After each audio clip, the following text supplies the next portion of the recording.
Hello again! Today I want to talk about fire, how it spreads, how it destroys blocks, and how it vanishes.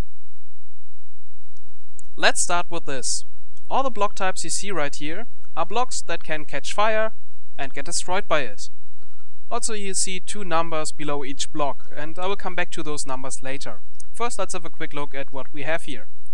Of course, wood planks and wood slabs, where, by the way, wood slabs work in every configuration, upside down slabs, double slabs, and normal slabs alike. We have fence, stairs, logs, leaves, bookshelves, TNT, shrubs, and by the way, shrubs are different from dead bush. We have tall flowers and grass, normal flowers and grass, wool, vines, coal blocks, hay blocks, and carpet. Before we can continue here, I want to clarify something. In Minecraft there are two types of updates a block can receive. The first one being what you normally know as block update. That happens when you change a block somehow, maybe by destroying it or by placing a block, and it updates the surrounding blocks so they may change their state based on the new situation. But there's another update that occurs for 3 random blocks in each game tick in each single 16 by 16 by 16 cube in the loaded world. And these random updates are usually used for time-based processes like freezing water to ice or control plant growth. These updates are also used for fire. So when in this video I refer to an update of the fire block, I mean this random update rather than the block updates. And another important thing that fits right in here is that fire has a specialty in regard to the random updates.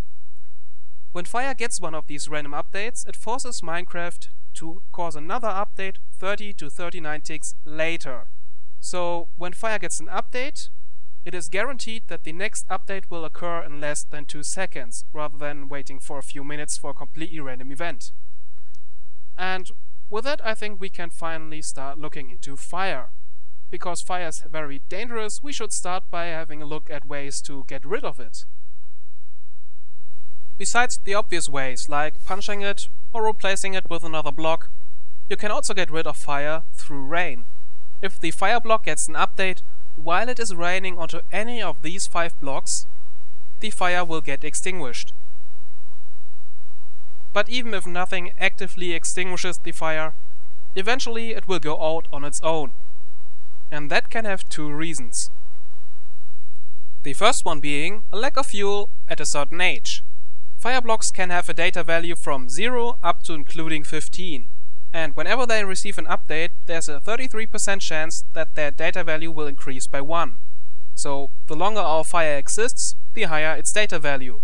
Therefore, instead of saying data value all the time, I will refer to this as age. If we now have a fire block without any flammable neighbor on any of its 6 sides, it will disappear once it reaches an age of 4 or more. The second reason for fire just disappearing would be a lack of fuel directly below it. If a fire block has at least one flammable block next to or above it, just not directly below it, it can disappear with a 25% chance when updated, provided it already reached its final age of 15. To all 3 of these rules, there's of course one exception that you might be aware of: netherrack and bedrock. The difference being that bedrock has this property only in the end, while netherrack works in all dimensions. The property being here that a fire block above netherrack is unaffected by rain or the lack of fuel. Its age, however, will still increase over time. And now I think it's time to have a look at how fire destroys blocks. The algorithm that I will now explain is applied to all 6 of the fire block's neighbors whenever it gets an update. For this demonstration, let's have a look at a single hay block below the fire. There are 2 things that need to be done now. First, we must decide whether or not to actually destroy the block. Then, in case we do destroy it, we have the option to place an additional fire block instead. For the first question, do we destroy it? We need 2 values, of which you already have seen the first one in the beginning of the video. The second number on the signs below the flammable block types tells us how easily this block can be destroyed by fire. In case of a hay block, that is the number 20. The second value we need is a random one. By default it can be anywhere from 0 to 300.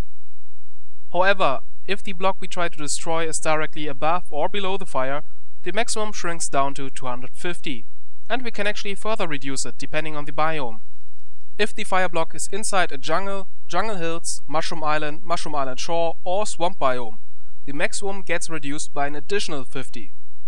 Our hay block is below a fire in a plains biome, so the random value we need here can be anywhere from 0 to 250. If this random number is smaller than the 20 we looked up, the hay block gets destroyed. That means we now have the opportunity to place a new fire block. For that we need another random number, this time with a maximum of 10 plus the age of our original fire block.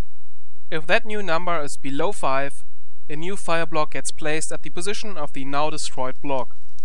There is one exception though. If we look back at the flammable blocks, some of them have the additional line "allow rain." What I meant with that is that these block types let rain just pass through. If it is raining inside a block that gets destroyed by fire, no new fire can get placed. The age of the new fire block, by the way, will not be 0, but with 80% probability the age of our original fire block, and with 20% the original age plus 1. One last thing to mention. TNT blocks get processed the same way as any other flammable block. The only specialty is that when they get destroyed by fire, a prime TNT entity is spawned in. And now let's have a look at how fire spreads. Fire can spread in an area of 3 by 3 by 6 blocks. Whenever it gets an update, we will do the same thing at every single one of these positions. First, we need to verify some things. A. It must be an air block. B. At least one of these 6 neighbors has to be a flammable block. And C. No rain is allowed in any of these 5 blocks. If our position meets all of these criteria, we look up some numbers for all the flammable neighbors. And yes, you've seen them already. This time we need the values from the top row. In this example we have a log block with a value of 5 and a leaf block with a value of 30. For the calculation we're about to do, we need the highest of our found values, so the 30 from the leaf block. To that number we add 40 and then a value based on the current difficulty level. The result then gets divided by the sum of 30 and the age of the original fire block. If the fire happens to be in one of the previously mentioned biomes, we divide the result by 2. All that is left now is to create another random value. The maximum on this one depends on the height of the block we're looking at relative to the fire. If the random value is equal to or lower than the number we just calculated, a new fire block gets placed at that position, where the age of the new block is with an 80% chance the age of the original, and with 20% the original age plus 1. To end the video, let's have a quick look at how lava creates fire. Whenever it gets an update, it randomly picks one of 3 possible algorithms. In the first one, the lava block chooses 3 random blocks and a 3 by 3 layer above it. If a selected block is an air block with a flammable block below it, a new fire block gets placed. The second algorithm picks only 1 block in the same layer. Here the fire is placed if the selected block is air with a flammable block on any of its 6 sides. The third algorithm is a continuation of the second one. If there were no flammable neighbors or the selected block was a non-solid, non-air block, it will try the same thing again, just 1 layer higher up. And with that the video is over. You now know how fire spreads, how it destroys, and how it goes away. Thank you for watching, and see you next time.